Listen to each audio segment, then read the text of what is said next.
लेह हिंसा और प्रदर्शन के बाद सोनम वांगचुक को गिरफ्तार किया गया। उनको गिरफ्तार करके जोधपुर जेल में शिफ्ट करने और यहीं पर रखने की तैयारी है। सोनम वांगचुक की गिरफ्तारी के बाद लेह में नाराजगी है। इसी गिरफ्तारी के बीच में उनकी पत्नी गीतांजलि का बड़ा बयान सामने आया है। उन्होंने इस कार्रवाई की कड़ी निंदा की है और गीतांजलि ने प्रशासन पर बिना किसी कारण के उनके पति को गिरफ्तार करने, अपराधी जैसा व्यवहार करने के आरोप लगाए हैं। गीतांजलि ने कहा कि सरकार मेरे पति की छवि खराब करके झूठी बातें फैला रही है, उनके ऊपर नए मुकदमे दर्ज कर रही है, उनके ऊपर कार्रवाइयों का एक बोझ डाल रही है। ये लोकतंत्र के लिए सबसे बड़ा खतरा के रूप में है। बिना किसी कारण के उन्हें एक अपराधी की तरह गिरफ्तार कर लिया जाएगा, ऐसी उम्मीद नहीं थी। पुलिस ने इस दौरान हमारे घर में तलाशी की, आड़ में तोड़फोड़ भी की।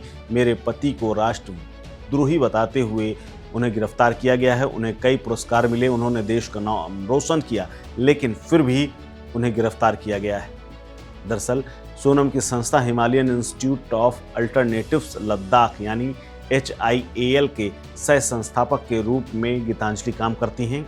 वहीं दूसरी तरफ केंद्रीय गृह मंत्रालय के साथ बातचीत को लेकर के लेह एपेक्स बॉडी LAB के सह संयोजक शेरिंग दोरजे ने शुक्रवार को कहा कि हमेशा हम बातचीत के पक्षधर रहे हैं, लेकिन अब रुख बदल रहा है। केंद्र सरकार ही बातचीत से हटती रही, इसीलिए तो हमें यहाँ भूख हड़ताल पर बैठना पड़ा। हिंसा के दौरान पुलिस फायरिंग में मारे गए लोगों का संस्कार 28 से 29 सितंबर को होने की उम्मीद है। जिसके बाद हम दिल्ली जाने का कोई फैसला करेंगे। यानी अभी भी एपेक्स बॉडी उन शवों को लेकर के बैठी हुई है जो कि हिंसा में मारे गए थे। आपको बता दें कि हिंसा में करीब 4 लोगों की मौत हुई थी, जबकि कई लोग घायल हुए थे। बता दें कि दिल्ली जाने के लिए LAB के पैनल ने करगिल डेमोक्रेटिक अलायंस के असगर अली करबलाई और कमर अली अखून, सज्जाद करगिली, लेह से तुपसतांग छेवांग, शेरिंग दोरजे, अशरफ अली बरचा और लद्दाख के सांसद हाजी हनीफा जान भी शामिल हैं, जो कि लद्दाख की स्थिति पर बातचीत करेंगे। लेह में पत्रकारों से दोरजे ने कहा कि हमारे आंदोलन में कोई विदेशी हाथ नहीं, ये केवल दुष्प्रचार किया जा रहा है, हमें बदनाम किया जा रहा है, ये हमारा आंदोलन स्थायी है। उन्होंने कहा कि सुरक्षा बलों ने बिना किसी चेतावनी की गोली चलाई। उन्होंने दावा किया कि जितने लोग जख्मी हैं उनमें से 95% गोली या पैलेट लगने की वजह से जख्मी हुए हैं। डोडा, नेपाल, बिहार, तिब्बत के लोग जो वहां सड़क के आसपास खड़े थे वो भी जख्मी।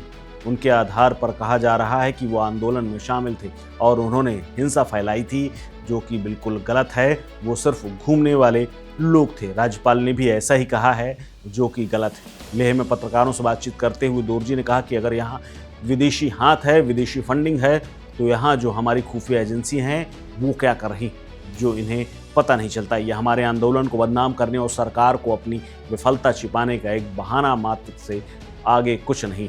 आपको बता दें कि सोनम वांगचुक की विदेशी फंडिंग के बारे में जब उनसे सवाल किया गया तो उन्होंने कहा कि पिछले कई सालों से काम कर रहे हैं और विभिन्न संस्थाओं से उन्हें वित्तीय मदद मिलती है। तब किसी ने उन पर कोई सवाल नहीं उठाया। जब से वो हमारे आंदोलन के समर्थक बने तभी से उन पर सवाल उठाए जा रहे हैं, उन्हें देशद्रोही बताया जा रहा है। उन्होंने कहा कि हमारे आंदोलन को कुछ लोग राष्ट्र विरोधी बता रहे हैं, जो ठीक नहीं। यहाँ कोई राष्ट्र विरोधी नहीं। जो हिंसा हुई वो युवाओं में लगातार बढ़ रहे आक्रोश का नतीजा है। इस खबर में फिलहाल इतना ही। अपडेट्स के लिए बने रहिए वन इंडिया हिंदी के साथ। नमस्कार। Subscribe to One India and never miss an update. Download the One India app now.